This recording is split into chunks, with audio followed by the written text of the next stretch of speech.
नमस्कार। विश्व न्यूज 24/7 का हर दर्शकों को सुप्रभात, नमस्कार, सलाम, जोहर।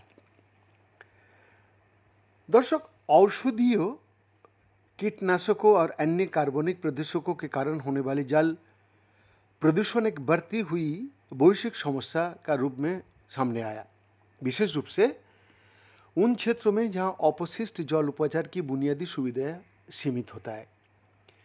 इस विषय में स्वीडन के उमेगा विश्वविद्यालय के एक नए डॉक्टरेट शोध प्रबंध में किसी अपशिष्ट को जल शोधन के लिए प्रभावी सामग्री में परिवर्तित करने का एक अभिनव और टिकाऊ समाधान प्रस्तुत किया गया है। दर्शक, अपने रसायन विज्ञान अनुसंधान में ब्रिगिट मुकारुआना ने ये प्रदर्शित किया गया है कि बायोचार और हाइड्रोचार,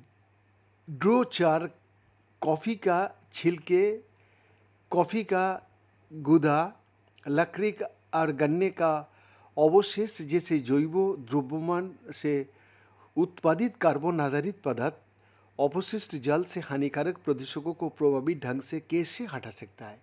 ये अनुसंधान वास्तविक दुनिया में जल प्रदूषण की चुनौतियों के समाधान करने के लिए उन्नत प्रयोगशाला प्रयोगों और क्षेत्र अध्ययन को जोड़ता है।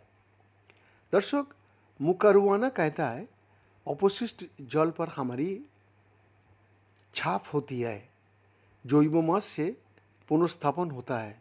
ये शोध दर्शाता है कि स्थानीय स्तर पर उपलब्ध सामग्रियां जल संसाधनों और जन स्वास्थ्य की रक्षा के समाधान का हिस्सा बन सकती है। वो 12 जून को ओमेगा विश्वविद्यालय में अपनी थीसिस का बचाव करेगी।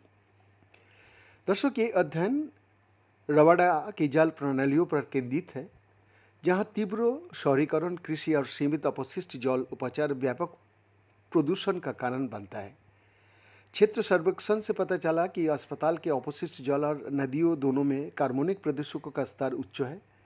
अस्पताल के अपशिष्ट जल में दवाइयाँ की सांद्रता 2,44,000 नैनोग्राम प्रति लीटर तक पहुँच गया, जबकि नदी के नमूना में कीटनाशकों और पौधे से प्राप्त पदार्थों के साथ साथ 50 से अधिक विभिन्न दवाइयाँ पाई गई। दर्शक, इन आंकड़े से पता चलता है कि शहरी क्षेत्र मुख्य रूप से औषधीय प्रदूषण से प्रभावित होता है, जबकि ग्रामीण और कृषि क्षेत्र कीटनाशकों और प्राकृतिक कार्बनिक यौगिकों से अधिक प्रभावित होता है। बीएन का एक्सक्लूसिव रिपोर्ट, 20/7 रांची।